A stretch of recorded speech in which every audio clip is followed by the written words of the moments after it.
প্রথমে বলি, শীতে স্কুটারের কি কি জিনিসের দিকে আলাদা খেয়াল রাখতে হবে, মানে আলাদাভাবে যত্ন নিতে হবে। বিসমিল্লাহির রহমানির রহিম। আশা করি সবাই ভালো আছেন। আজকে সকাল থেকেই সারা ঢাকা শহর কুয়াশার চাদরে একদম মুড়িয়ে আছে। সেই সাথে শীতের তীব্রতাও অনেকটাই বাড়ছে। তো শীতকাল আসাতে আপনার গাড়ি এবং নিজের আলাদা কিছু কিছু বিষয়ে যত্ন নেওয়া উচিত। প্রথমে বলি, শীতে স্কুটারের কি কি জিনিসের দিকে আলাদা খেয়াল রাখতে হবে, মানে আলাদাভাবে যত্ন নিতে হবে।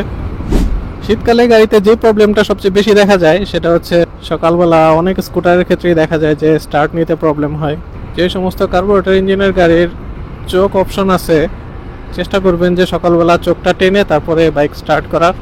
আর যাদের গাড়ি হচ্ছে এফআই, তারা চাবি দিয়ে স্কুটার অন করার পরে দেখবেন যে একটা শব্দ হয় চিনচিন করে। এই শব্দটা শেষ না হওয়া পর্যন্ত গাড়ি স্টার্ট করবেন না। যাদের গাড়িতে কিক স্টার্ট অপশন আছে, সব সময় না পারলেও চেষ্টা করবেন সকালবেলা প্রথমবারে যেন অবশ্যই কিক স্টার্ট দিয়ে গাড়িটা স্টার্ট করেন। আর যাদের গাড়িতে কিক নাই তাদের তো সেলফি ভরসা।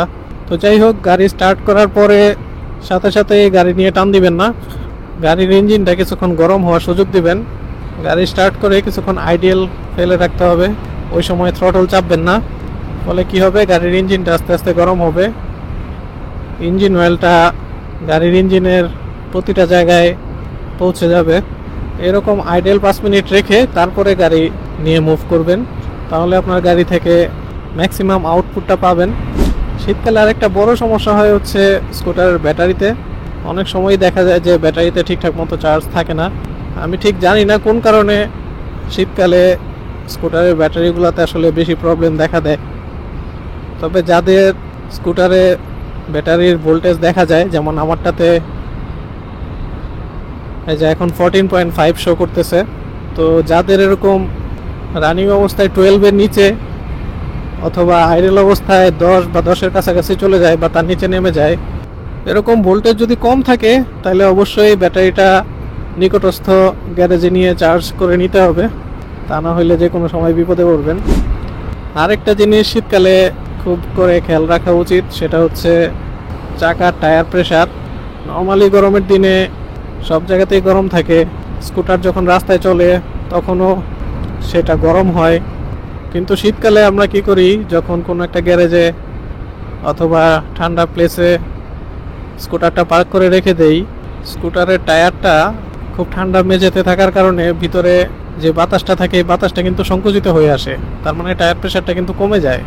এর জন্য পসিবল হইলে টায়ার প্রেশারটা একটু রেগুলার চেক করবেন। টায়ার প্রেশার কমে গেলে আপনার মাইলেজ ড্রপ করবে, স্পিড কমে যাবে। বিশেষ করে স্মুথ কর্নারিংয়ের ক্ষেত্রে সমস্যায় পড়বেন। এর জন্য টায়ার প্রেশারটা শীতকালে একটু রেগুলারলি মনিটর করা উচিত। আর আপনার স্কুটারের টায়ার প্রেশার কত সেটা হয় আপনার স্কুটারের গায়ে লেখা আছে, অথবা স্কুটার কেনার সময় যে ম্যানুয়াল বইটা দেয় ওই বইয়ের মধ্যেও খুব সুন্দর করে স্কুটারের টায়ার প্রেশার কত রাখতে হবে সেটা বলা থাকে। অবশ্যই টায়ার প্রেশারটা ঠিকভাবে মেনটেন করবেন। ইঞ্জিন অয়েল আরেকটা গুরুত্বপূর্ণ বিষয়। শীতকালে যেহেতু ঠান্ডা বেশি থাকে, ইঞ্জিন অয়েল যদি ঠিকঠাক গ্রেডের ইউজ না করেন তাহলে কিন্তু বাইকের ইঞ্জিনে ভালো রকমের সমস্যা তৈরি হতে পারে। আপনার স্কুটারের জন্য রিকমেন্ডেড ইঞ্জিন অয়েল ব্যবহার করবেন। ইঞ্জিন অয়েলের লেভেল যদি কমে যায় তাহলে টপ আপ করে নেবেন, অথবা নির্দিষ্ট সময় পর ইঞ্জিন অয়েল চেঞ্জ করে ফেলবেন। আর একটা গুরুত্বপূর্ণ বিষয় হচ্ছে, যেহেতু শীতকালে কুয়াশার কারণে ভিজিবিলিটি কম থাকে, বাইক স্টার্ট দেওয়ার আগেই আপনার হেডলাইটের সামনে যদি কোনো কুয়াশা অথবা পানি জমে থাকে ওইটা মুছে নেবেন। লুকিং গ্লাস যেগুলো আছে এগুলো পরিষ্কার করে নেবেন। ইন্ডিকেটর লাইটগুলোতে পানি জমে থাকলে সেগুলো মুছে নেবেন। যদি খুব বেশি কুয়াশা থাকে, আমার রিকমেন্ডেশন থাকবে যাদের স্কুটারে ইমার্জেন্সি লাইট অন করার অপশন আছে, ইমার্জেন্সি সুইচটা অন করে স্কুটার চালানোর জন্য। সেই ক্ষেত্রে অন্যান্য গাড়ি আপনার স্কুটারকে ভালোভাবে ভিজুয়ালাইজ করতে পারবে এবং অ্যাক্সিডেন্ট থেকে দূরে থাকতে পারবেন। আর যাদের আমার স্কুটারের মতো ইমার্জেন্সি সুইচ নাই, তারা যে কোনো একটা ইন্ডিকেটর অন করে তারপরে গাড়ি চালাতে পারেন। এই ছিল মোটামুটি শীতকালে স্কুটারের যত্ন। এবার আসেন শীতকালে নিজের কীভাবে যত্ন নেবেন সেই বিষয়গুলো নিয়ে বলি। প্রথম কথা হচ্ছে, যে সমস্ত বাহাদুর ভাইয়েরা হেলমেট ছাড়া রাইড করতেন, এবার নিজের জন্য হইলেও হেলমেটটা পরে ভাই রাইড করেন, নিজে বাঁচেন, অন্যকেও বাঁচান। দ্বিতীয় কথা হচ্ছে হ্যান্ড গ্লাভস পরে রাইড করার অভ্যাস করেন। গ্লাভস পরে রাইড করলে আপনার হাতের আঙ্গুলগুলা ঠান্ডায় জমে যাওয়ার হাত থেকে বাঁচবে।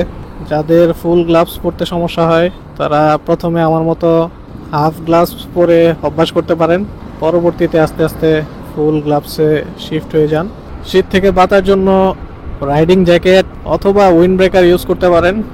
আমার 2 বছর আগের উইন্ড ব্রেকারটা পুরানো হয়ে গেছিল, যেহেতু সেটা রেগুলার ইউজ করতাম, এর জন্য গতকালকে নতুন আরেকটা উইন্ড ব্রেকার কিনে নিলাম শীতের প্রস্তুতি হিসাবে।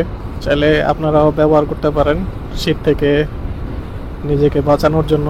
আরেকটা ছোটোখাটো কিন্তু আমার কাছে দরকারি মনে হয় এরকম জিনিস হচ্ছে ব্যান্ডানা। অনেকে এটাকে হেড ব্যান্ড বলেন, অনেকে নেক গেটার বলেন, যেটাই হোক আমার কাছে খুব দরকারি মনে হয়েছে এই জিনিসটা। ব্যান্ডানা আপনি চাইলে আপনার নাক, কান, মুখ এগুলা ঢেকে রাখতে পারবেন, এতে বাতাসটা খুব কম লাগে। আরেকটা জিনিসের সুবিধা হয় সেটা হচ্ছে আপনার গলাটাও ঢেকে থাকে। নর্মালি যেটা হয় হেলমেটের কারণে আমাদের মুখে বাতাস কম লাগলেও গলাটা কিন্তু একদম বাতাসে এক্সপোজড থাকে, যে কারণে গলায় বাতাস লাগলে অনেক সময় গলা বসে যায়, ঠান্ডা কাশি হয়ে যায়। তো ব্যান্ডানা ইউজ করলে নাক, কান, মুখ, গলা সব কিছুই ঢেকে থাকে এবং এটা খুব কাজ করে। আরেকটা জিনিস, যারা 2 ফিতার চটি ইউজ করেন বাইক অথবা স্কুটার চালানোর সময়, এই শীতকালটাতে অন্তত পক্ষে রাইডিং বুট অথবা কেটস অথবা শু এগুলো ইউজ করেন, আপনার পা ঠান্ডা থেকে বাঁচবে। শীতে শুষ্ক আবহাওয়া থেকে বাঁচার জন্য লোশন অথবা ময়শ্চারাইজার ইউজ করবেন, কেননা যেহেতু আমাদেরকে শীতল বাতাসের সংস্পর্শে আসতে হয়, তাই স্কিন থেকে আর্দ্রতা খুব সহজেই উধাও হয়ে যায়, যেটার কারণে দেখা যায় যে স্কিন ফেটে যায়। বাসায় থাকলে খুব একটা দরকার না হইলেও যারা 2 হুইলার রাইড করেন তাদের অবশ্যই লোশন, ময়শ্চারাইজার অথবা তেল, যার জন্য যেটা অ্যাফোর্ডেবল ওইটা ইউজ করা উচিত, স্কিনটা অন্তত পক্ষে ভালো থাকবে। তো আমার যতটুকু মনে পড়ছে আমি বলার চেষ্টা করছি। শীতে নিজের স্কুটার এবং নিজের শরীরের আলাদাভাবে বিশেষ যত্ন নেওয়া উচিত বলে আমার মনে হয়েছে, তাই যে সমস্ত জিনিসপত্রগুলো করা উচিত সে সমস্ত জিনিসপত্রগুলো আপনাদের সাথে শেয়ার করলাম। এগুলার বাইরেও যদি কোনো পয়েন্ট আমি মিস করে যাই সেটা চাইলে আপনি কমেন্ট বক্সে জানাইতে পারেন। শীতের এই বৈরী আবহাওয়া মোকাবেলা করার তৌফিক আল্লাহ আমাদের সকলকে দান করুক। সবাই ভালো থাকবেন, সুস্থ থাকবেন, সাবধানে আপনাদের স্কুটার রাইড করবেন। সবার জন্য শুভকামনা জানিয়ে আজকে এখান থেকেই বিদায় নিচ্ছি। আল্লাহ হাফেজ, আসসালামু আলাইকুম, হ্যাপি স্কুটারিং।